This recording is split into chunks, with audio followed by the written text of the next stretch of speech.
Bismillahirrahmanirrahim. Assalamualaikum warahmatullahi wabarakatuh. Di sini kami akan menyelesaikan tugas konseling karir yang bertemakan tentang konsep dasar konseling karir. Yang mana perkenalkan saya Dina Melani dan ada juga teman saya Wafi Azahra dan Novandi Anggara. Di sini saya akan menjelaskan materi pertama yaitu bimbingan karir dan konseling karir. Apa itu sih bimbingan karir? Bimbingan karir adalah suatu bentuk khusus yang mana disebut dengan bimbingan jabatan. Bimbingan karir itu adalah menurut definisi adalah aktivitas-aktivitas untuk membantu seseorang untuk menyelesaikan masalah dari usia yang tidak ada batasnya, yaitu mengelola untuk memilih karir dan mengelola tentang pendidikan yang ingin ditujukannya. Selanjutnya kita akan membahas apa itu sih konseling karir.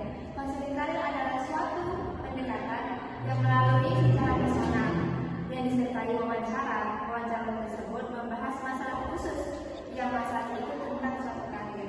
Selanjutnya kita akan membahas tentang tujuan bimbingan karir dan konseling karir. Apa itu sih tujuan bimbingan karir? Tujuan bimbingan karir itu yang memberikan fasilitas kepada individu untuk menentukan pilihannya. Sedangkan kalau mengambilkan tujuan konseling karir yaitu suatu membantu seseorang untuk mengambil keputusan yang berkaitan dengan pilihan-pilihan karir, sehingga melalui program ini konselor akan membantu siswa atau peserta didik dalam menentukan pilihan karirnya melalui secara virtual maupun secara tatap muka. Sekian dari saya dan dilanjutkan oleh teman saya Wafi Azahra. Baiklah, saya akan melanjutkan materi dari Dinda, yaitu membedakan istilah-istilah dalam konseling karir. Dalam konseling karir terdapat beberapa istilah-istilah yang menjadi pembahasan saat ini, yaitu yang pertama adalah bimbingan karir. Apa sih bimbingan karir? Bimbingan karir itu yaitu proses yang penting dalam mendukung individu dalam mengembangkan potensi dan mencapai tujuan karir siswa. Selanjutnya yaitu konseling karir. Apa sih konseling karir? Yaitu yang membantu siswa dalam mengenal secara seksama arah minat dan kemampuan atau potensi diri sejak masa khayalan hingga dapat dicapai di masa yang akan datang. Selanjutnya ada konsep dasar karir. Konsep dasar karir itu yaitu seperti mendasari perkembangan karir, bahwa perkembangan karir dipengaruhi oleh perkembangan individu yang akan membentuk konsep diri. Dan selanjutnya adalah fungsi bimbingan karir, yaitu membantu seseorang mengambil keputusan berkaitan dengan pikiran-pikiran karir, sehingga melalui program konselor akan membantu siswa dalam menentukan pilihan karir mereka, media virtual dan media tatap muka. Dan yang terakhir itu adalah pengembangan karir. Apa sih pengembangan karir itu? Pengembangan karir itu adalah suatu hal yang sangat penting karena memiliki cita-cita karir. Seseorang akan memiliki usaha atau motivasi yang baik dan lebih tinggi lagi untuk mencapai apa yang mereka inginkan. Sekian dari saya dan akan dilanjutkan oleh teman saya yaitu Novandi Anggara. Baik, saya akan melanjutkan materi tadi yang dijelaskan oleh teman saya Wafi Azahra. Dan kita masuk ke materi tentang sejarah perkembangan konseling karir. Nah, sejarah konseling karir ini menurut Reuters adalah konsep bimbingan jembatan lahir. Dan ini bersamaan dengan konsep bimbingan di Amerika Serikat pada awal abad 20.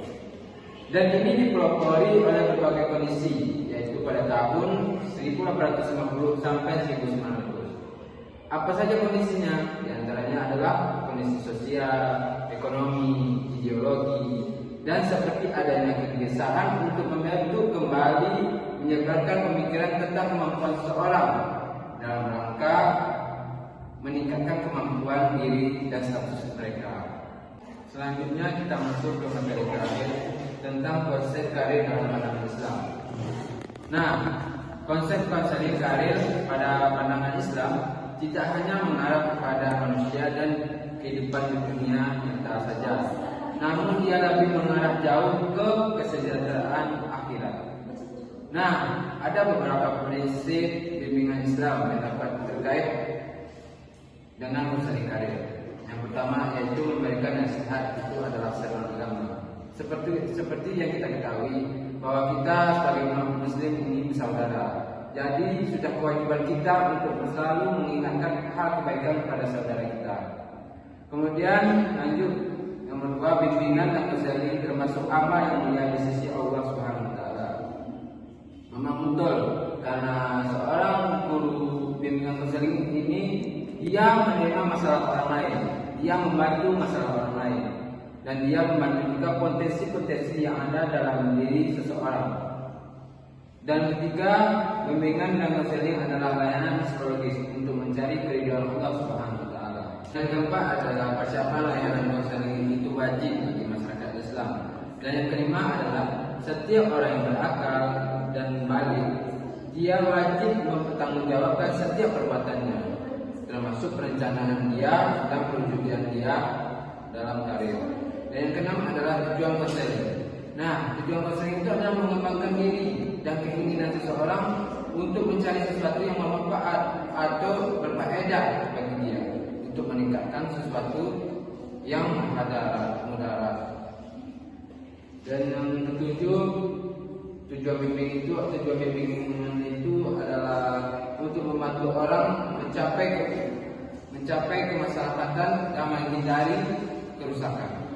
Dan yang keempat adalah mencari manfaat bimbingan ini adalah seperti tadi wajib bagi Islam. Dan yang sembilan, konseling adalah fardu ain bagi mereka yang ahli dalam kemampuan itu, dalam bidang ini. Dan yang 10 adalah memberikan konseling secara sukarela kepada kaum muslimin. Dan itu wajib fardu ain juga.